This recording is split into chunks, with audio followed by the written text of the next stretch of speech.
नमस्कार मित्रों। कली हनुवाणी की जल कन्या का ये तीसरा भाग है। पिछले भाग से एक तारतम्य बिठाने के लिए, एक संबंध बनाने के लिए जहां पर हमने छोड़ा था, कुछ पैराग्राफ मैं पिछले वीडियो से भी ले रहा हूं। पूर्वा, धनुष, बसंत और बाबा मातंग के बीच हो रही बातचीत ने तब नया मोड़ ले लिया जब एक दुर्गंध उनकी नाक तक पहुंची। उस पर प्रतिक्रिया देते हुए वे गंध के स्रोत तक पहुंचे। उन्होंने देखा कि एक कुत्ता एक झाड़ी के पास पड़ा था। दुर्गंध से तो ऐसे ही लग रहा था कि वह मरा हुआ होगा।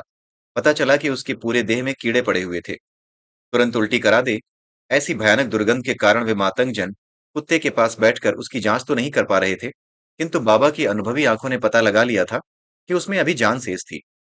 अन्य तीन मातंगों को वहां पर जीवन नहीं अपितु भिनभिनाती मक्खियों के बीच पड़ा एक मांस का लोथड़ा ही दिखाई दिया। जीवन का चिन्ह पाकर बाबा तुरंत हरकत में आ गए। उन्होंने चाचा बसंत को विशेष औषधियां लाने के लिए भेजा, जो लगभग 1 मील दूर एक छोटी सी झील के किनारे उपलब्ध थी। कुत्ते के घाव में पड़े कीड़े केवल उन्हीं औषधियों से धुल सकते थे। बसंत आदेश पाकर तुरंत झील की ओर दौड़े। धनुष्क उनकी सहायता करने के लिए उनके साथ गया। उनके जाने के पश्चात बाबा उर्वा को कार्य सौंपने के लिए उसकी ओर मुड़े। और उर्वा आप, परंतु उर्वा वहां पर था ही नहीं। उर्वा, बाबा ने पुकार लगाई। नहीं नहीं, आप मेरे साथ ऐसा नहीं कर सकती। उर्वा करीब 30 गज की दूरी पर स्थित एक पेड़ के पीछे छिपकर मिमिया रहा था। बूढ़े बाबा के चेहरे पर वही भाव थे जो अपने बच्चे को बेवजह डरते हुए देख किसी पिता के होते हैं। वे तीव्रता से पेड़ के पास गए और उर्वा को लगभग घसीटते हुए घायल कुत्ते के पास लाए। आप कब से इतने कमजोर हृदय हो गए कि आप घायल कुत्ते को समीप से नहीं देख सकते? ऐसे कैसे बनोगे आप मातंग मुखिया? बाबा ने उर्वा को डांटते हुए कहा। जल कन्या, उर्वा बुदबुदाया। उसकी दृष्टि उस जगह को एक टक घूर रही थी जहां कुत्ता पड़ा हुआ था। उसका चेहरा इस तरह सफेद पड़ गया था मानो उसे फांसी चढ़ाया जा रहा हो। हाँ, जल कन्या। तो अंततः आपको जागृत अवस्था में भी जल कन्या दिख ही गई। बाबा की आंखों में उस पिता की आंखों जैसी चमक थी जो अपनी संतान को पहली बार चलते हुए देखता है। हल्की सी मुस्कान, आंखों में गर्व की चमक और छिपाए नहीं छिप रहे जोश के साथ बाबा बोले, हाँ, यह कुत्ता हमारे भीतर दया की भावना जगा रहा है। दया भी आसक्ति का ही एक रूप है। अर्थात कुत्ते के साथ हमारे लगाव के कारण हमारी आत्मा और उसकी आत्मा के बीच एक नहर बन चुकी है, जिससे उसके बुरे कर्म हमारी ओर बह सकते हैं। कुत्ते की आत्मा हमारे लिए वह जल कन्या है जो हमें उसके बुरे कर्मों के सरोवर में डुबा सकती है। परंतु बुरे कर्मों के संक्रमण के डर से हम अपने दायित्व से नहीं भाग सकते। हमारा स्वभाव है सहायता करना। केवल इसलिए कि बुरे कर्मों के संक्रमण का संकट है, हम अपने स्वभाव के विरुद्ध नहीं जा सकते। इस कुत्ते को यही मरते हुए छोड़ देना विरक्ति नहीं, कायरता होगी। संक्रमण के डर से कोई आत्महत्या तो नहीं कर लेता, इसलिए हम अपने मूल स्वभाव की हत्या नहीं करेंगे। हम इस कुत्ते की सहायता करेंगे, परंतु इस जागृति के साथ कि हम माया के इस महानाटक में किरदार मात्र हैं।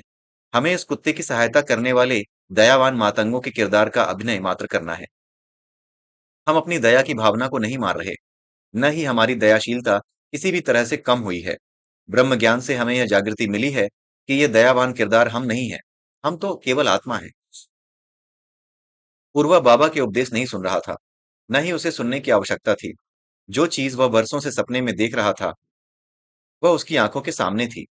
उसने तो सोचा था कि जलकन्या केवल उदाहरण था, परंतु उसे कुत्ते के पास वास्तव में एक जलकन्या दिखाई दे रही थी। उपदेश जीवित हो गए थे। अब उसे जलकन्या के बारे में मौखिक उपदेशों की आवश्यकता नहीं थी। बाबा भी यह बात समझ गए थे और उर्वा को उस दिन के मूल कार्य अर्थात शहद की खोज में आगे भेज दिया। जब उर्वा वहां से जाने लगा तो बाबा को उसकी चाल में भी परिवर्तन दिखाई दिया। अब उसकी चाल में युवा जोश कम और जीवन का अनुभव अधिक दिखाई दे रहा था। उर्वा के वहां से जाने के पश्चात बाबा के पास बातचीत करने के लिए कोई नहीं था, इसलिए वे श्वास रोककर कुत्ते के पास उसके घावों का निरीक्षण करने के लिए बैठ गए। उनकी दृष्टि मात्र एक क्षण के लिए कुत्ते के घायल सिर पर पड़ी होगी, परंतु उस एक क्षण में उन्होंने जो देखा वह मृत्यु तक उन्हें ज्यों का त्यों स्मरण रहने वाला था। श्वेत चिकने कीड़ों का झुंड कुत्ते के सिर को तेजाब की तरह काट रहा था। आधा सिर तो कीड़े खा चुके थे। पता नहीं कुत्ते में जीवन कैसे अटका हुआ था। सबसे भयानक और कंपकपी पैदा करने वाला दृश्य कुत्ते की आंखों का था, जिनके गड्ढों में कीड़े तिलमिला रहे थे। नेत्रपिंड नीचे गिरने को हो रहे थे। बाबा को सिर से पैर तक कपकपी हुई तो वे कूद कर खड़े हो गए और 8-10 गज पीछे जाकर पूरी सांस ली। कीड़ों से उन्हें इतनी घिन आई कि वह कब घृणा में बदल गई उन्हें पता ही नहीं चला। वे कल्पना करने लगे कि कैसे वे विषयुक्त औषधि को कीड़ों पर उड़ेलकर उसका नाश करेंगे। कीड़ों के प्रति घृणा अब क्रोध में बदल गई और उनके क्रोध का लक्ष्य बने धनुष और चाचा बसंत, जो औषधियां लेकर अभी तक नहीं लौटे थे। ये दो निकम्मे कहाँ रह गए? बाबा ने दांत पीसते हुए कहा। यद्यपि वे दोनों समय पर थे, वे वहां से 1-2 मील की दूरी पर औषधियां चुन रहे थे। बाबा का समय ज्ञान बाबा का समय ज्ञान गड़बड़ा गया लगता था। उनके कुछ क्षण 1 घंटे की तरह बीत रहे थे। घिन, घृणा और क्रोध की वे तीव्र भावनाएं जो तिलमिलाते कीड़ों ने जगाई थी, बाबा को डुबो रही थीं। कुछ क्षण पश्चात सरोवर के किनारे जड़ी बूटियां चुन रहे बसंत और धनुष को एक विषैले सांप ने काट लिया। उनके मुंह से झाग निकलने लगे और वे अचेत हो गए। औषधियां लाने में देरी अब बाबा के अशांत मन की कल्पना नहीं, वास्तविकता बन गई। जल कन्या के रहस्य को जानने वालों के लिए बसंत और धनुष को सांप का काटना कोई दुर्घटना नहीं थी। कुत्ते के सड़ते तन में उपस्थित कीड़ों के समूह की भी एक आत्मा थी। कीड़े देखकर जो घिन, घृणा व क्रोध बाबा के मन में पैदा हुआ था, वे उससे स्वयं को अलग नहीं कर पाए। परिणाम स्वरूप कीड़ों की आत्मा और उनकी आत्मा के बीच नहर बन गई, जिसके माध्यम से बुरे कर्म बाबा की आत्मा की ओर प्रवाहित हो गए। वे कर्म तुरंत फलित भी हो गए। बाबा के दो प्रियजन सांप के द्वारा काट लिए गए। कहाँ वे कीड़ों पर विष डालने की कल्पना कर रहे थे और कहाँ अब उनके प्रियजनों की रगों में विष बह रहा था। कुत्ते के पीछे छिपी जलकन्या को उन्होंने पहचान लिया था, परंतु कीड़ों के पीछे की जलकन्या को वे नहीं पहचान पाए थे। वे उस जलकन्या अर्थात कीड़ों की आत्मा को मुक्ति देने में असमर्थ थे। उल्टा उस जलकन्या ने बाबा को ऐसे जीवन में खींच लिया था, जहां उनके दो प्रियजन उनके कारण मृत्यु की कगार पर थे। बुढ़ापे में अपने प्रियजनों की मृत्यु के दोष का बोझ लेकर जीना तो कदाचित कीड़ों के जीवन से भी बदतर होने वाला था। बाबा यह सोचकर वहां से चल दिए कि वे स्वयं ही शीघ्रता से झील के किनारे जाएंगे और वहां से जड़ी बूटियां लाकर कुत्ते को स्वस्थ करेंगे। जब वे झील के किनारे पहुंचे तो असमंजस में फंस गए कि दाएं जाएं या बाएं। जो जड़ी बूटियां धनुष और बसंत लाने निकले थे, वे झील के दोनों ओर थीं। अपने गुम हुए परिजनों को ढूंढने वे किस ओर जाते? उन्होंने पागलों की तरह पुकार लगाई। कोई उत्तर नहीं मिला। उनके विचलित मन का ध्यान पक्षियों के एक झुंड की ओर गया, जो मनहूस कलरव कर रहा था। कलरव यानी शोरगुल। पक्षियों का जो शोरगुल होता है, जिसमें चेंचे पेपे शामिल होती है, उसकी बात हो रही है। उनकी दाईं दिशा में कुछ डग की दूरी पर छोटी झाड़ियों से घिरा हुआ एक ऊंचा पेड़ था, जिसकी शाखाओं पर बैठे पक्षियों की हलचल पेड़ के नीचे किसी सर्प कांड का संकेत दे रही थी। वहां पहुंचकर उन्होंने जो देखा, वह उनके बुरे सपनों से भी बेहतर था। उन्हें उनके बुरे सपनों से भी बदतर था। क्रिया रहित और संभवतः मृत दो तन, दहकती अग्नि की तरह लाल सर्प दंश, मुंह से निकलकर सूख चुके झागों के चिन्ह, आंखें खुली हुई और पुतलियां ऊपर की ओर चढ़ी हुई। कांपते हाथों से बाबा ने वह काला धागा तोड़ा जो वे कमर में पहनते थे। धागे के दो भाग किए। अपने थरथराते घुटनों के बल बसंत के पास बैठकर उन्होंने उसकी पिंडली के उस स्थान के नीचे धागा बांधा जहां पर सांप ने काटा था। फिर अपने चाकू से उसके घाव को काटकर उन्होंने विषयुक्त रक्त निकालना शुरू किया। सर्पदंश को ठीक करने के लिए की जाने वाली पूरी प्रक्रिया उन्होंने की, परंतु बसंत में प्राणों का संचार नहीं हुआ। अब बाबा पूरी तरह घबरा गए।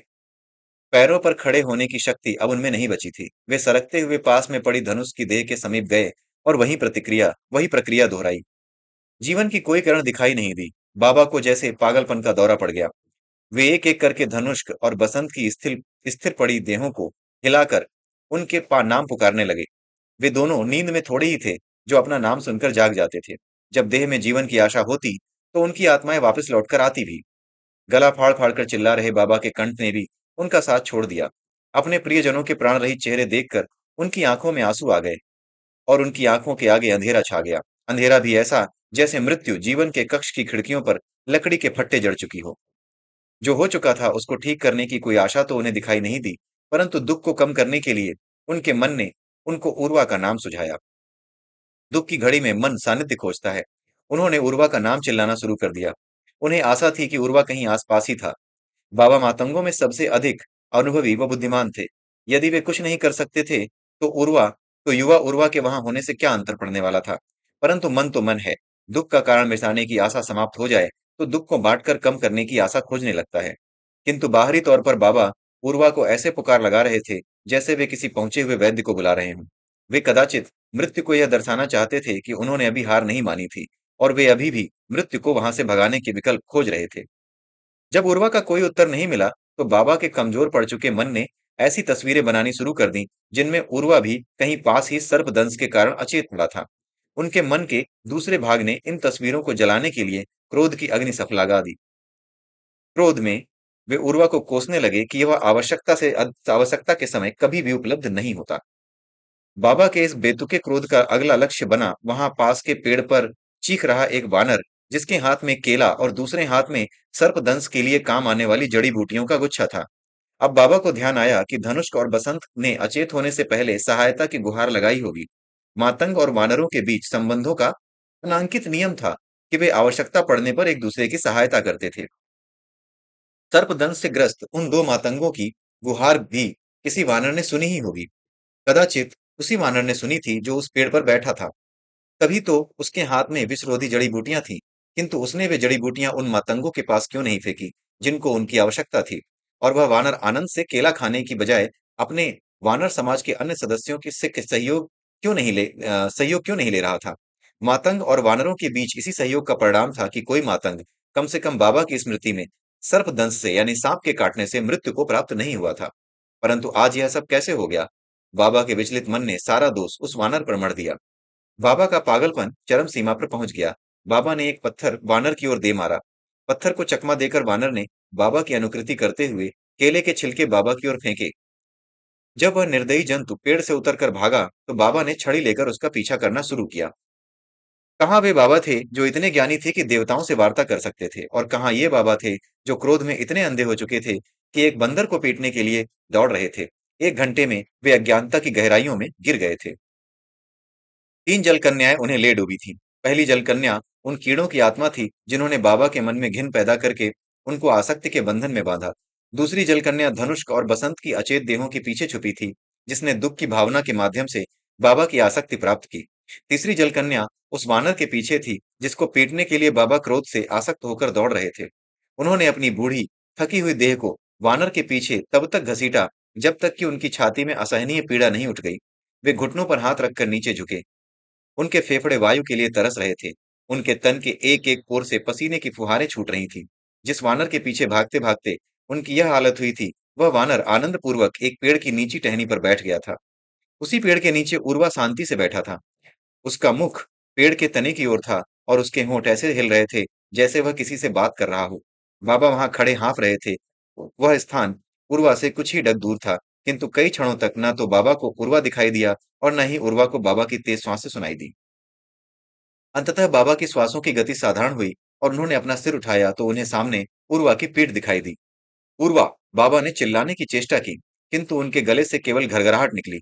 अरे निकम्मे, अरे कामचोर, अरे पुतले, यहाँ बैठे क्या कर रहे हो? मैं यहाँ गला फाड़ फाड़ कर। उर्वा ने एक क्षण के लिए अपनी गर्दन घुमाई और बाबा के शब्दों पर अपने चेहरे के भावों से प्रतिक्रिया दी। उसकी प्रतिक्रिया ऐसी थी जैसे किसी ध्यान में लीन साधु का ध्यान किसी आसुरी शक्ति ने भंग किया हो।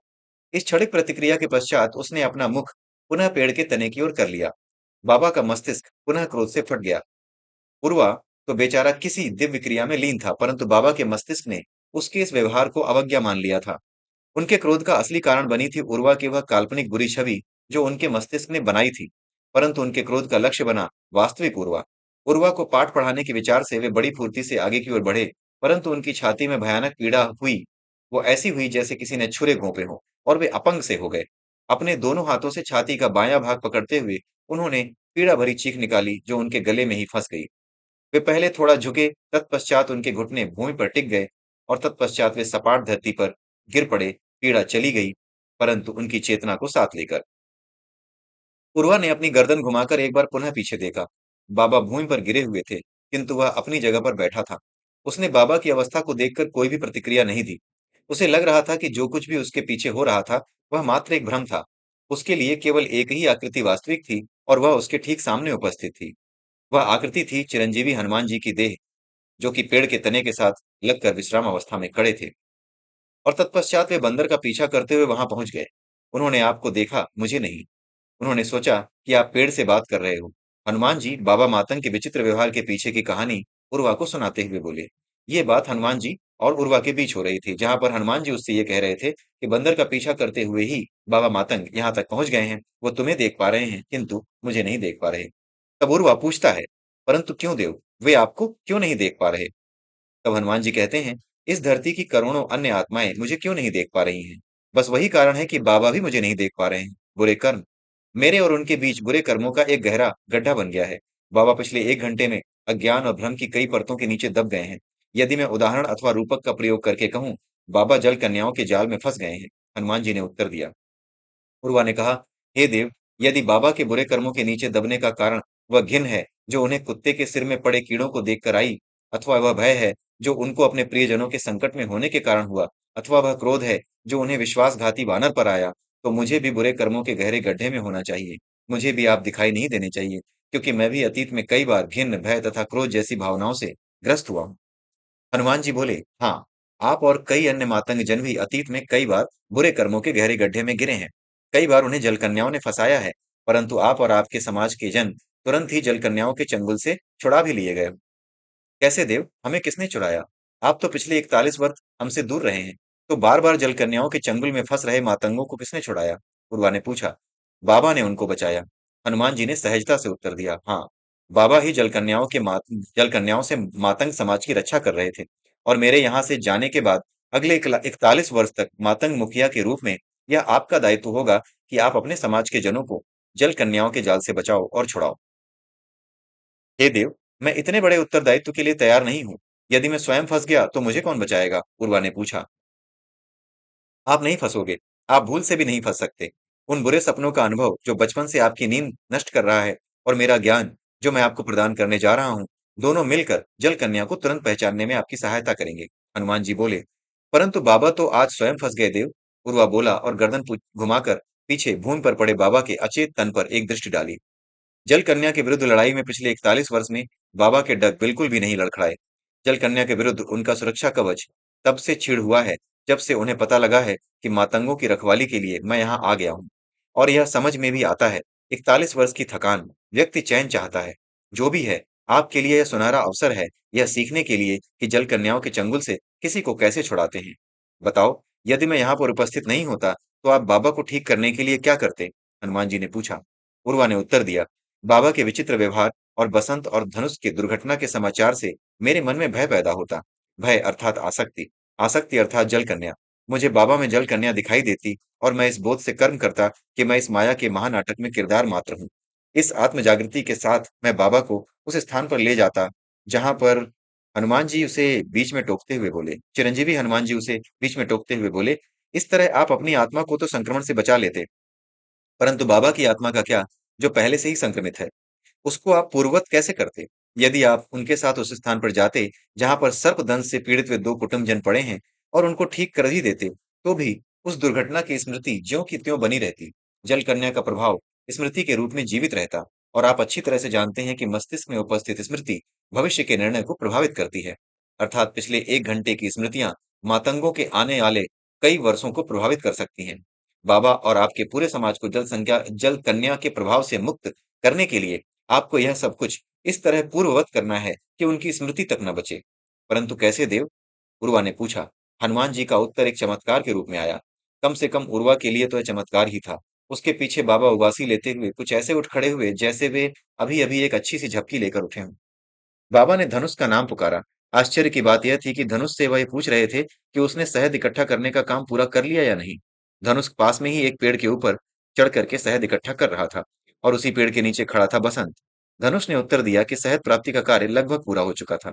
हाँ, मातंग समाज के दो जन जो कुछ देर पहले सांप के काटने से पीड़ित होकर लगभग मृत हो चुके थे, अब न केवल पूर्णतः स्वस्थ थे, अपितु उनके मस्तिष्क में उस दुर्घटना की स्मृति तक नहीं थी। परंतु किसी कारण से उर्वा की स्मृतियां ज्यों की त्यों रहीं। यदि उर्वा के मस्तिष्क में स्मृति नहीं होती, तो उसे यह चमत्कार लगता ही नहीं, क्योंकि दुर्घटना हुई ही नहीं तो चमत्कार कैसा? कैसे देव? उर्वा ने आश्चर्य से पूछा। आने वाले कुछ दिनों तक मैं यहाँ पर आप सब मातंगों के साथ रहूंगा। उस दौरान मैं आपको सिखाऊंगा कि यह चमत्कार कैसे किया जाता है। हनुमान जी ने उत्तर दिया। इस बीच बाबा ने हनुमान जी को देख लिया था। उनके वहां आने से उर्वा और हनुमान जी के बीच चल रहा संवाद रुक गया, और उसके पश्चात बसंत और धनुष भी वहां आ गए। इसी के साथ ये दूसरा अध्याय, जिसका टाइटल था जल कन्या, ये समाप्त होता है। अगला अध्याय है अवर्णीय का वर्णन। उसे भी आप बड़े ध्यान से सुनिएगा। हालांकि आप हमारे चैनल पर सब कुछ पहले ही देख चुके हैं, अगर आप हमारे चैनल के पिछले प्लेलिस्ट को देख चुके हैं, जो कि पहली प्लेलिस्ट है, जो कि कली हनुवाणी से जुड़ी हुई है, कली हनुवाणी से रिलेटेड है। उसी प्रकार कली हनुवाणी का दूसरा भाग भी आया था, जो कि किसी पुस्तक के रूप में नहीं बल्कि वार्तालाप के रूप में एक वेबसाइट पे अवेलेबल था। वो भी मैंने कली हनुवाणी 2.0 के नाम से डाला हुआ है। आप कली हनुवाणी के दोनों वर्जन जरूर सुने, और हमारे चैनल पर एक वर्जन और है हनुमान जी की लीलाओं से जुड़ा हुआ, जिसे सुंदरकांड कहते हैं। उस सुंदर कांड को भी आप जरूर सुने। इसी के साथ मैं आप सबसे विदा लेता हूँ। अगले अध्याय में फिर मिलेंगे। तब तक के लिए जय सिया राम, जय श्री कृष्णा, जय श्री राधे।